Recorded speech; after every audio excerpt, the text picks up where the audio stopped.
After we receive the car, the front wheels are generally in this state. On one side, there are two small flat pieces. At this time, one needs to be left inside because it adjusts the brake clearance. And then, put the other one outside. And first unscrew this nut. Stop and also take it off. At this point, we then check to see if any adjustment is needed. Now I'm keeping one here. At this point, because the handlebars of our car are still attached to the car, find someone to lift the car up. After lifting it up, use a wooden block to support the car. First, install the mosquito net and fit both axles into the slots. Once they're all slotted in, support it yourself. After supporting it, the stop piece goes to the outside. On the other side, make it larger. Then, put on the nut. After putting it on, use your hand and eyes to check if the wheel is centered. If it's not centered, adjust it in the appropriate direction by hand. During the adjustment process, use a wrench to tighten it.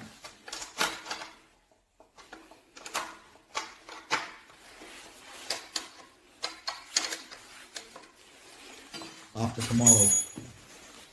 Then move to the position of the fork. Before installing the fork, I suggest first assembling the handlebars. This will be covered in another video, as there is a lot to discuss about handlebars. Let's continue with the front brake. Inside, there's a small rubber pad. Remove this rubber pad. Remove it from here. Then there will be two holes here to screw into the corresponding positions. If it doesn't fit the brake disc, properly adjust it by bending it slightly to both sides.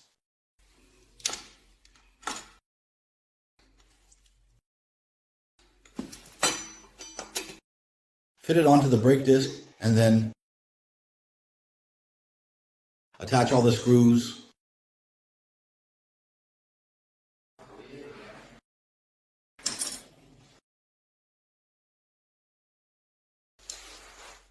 It's in a very different state. During this process, you need to check the gap. Is it large enough? If not, add some padding. If it is large enough, remove it. Now, after we have installed this, first get in the car. On the right side, squeeze the front brake 3 to 4 times until you feel resistance, then hold it without releasing.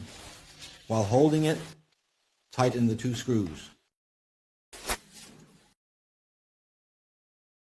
Once it's stable, release your hand and then rotate the front wheel. Check if there are any signs of rubbing against the brake disc. If there are signs of rubbing, look through this gap to see if there's no film. Make fine adjustments by loosening this screw. I won't go into too much detail about this part of the fine-tuning.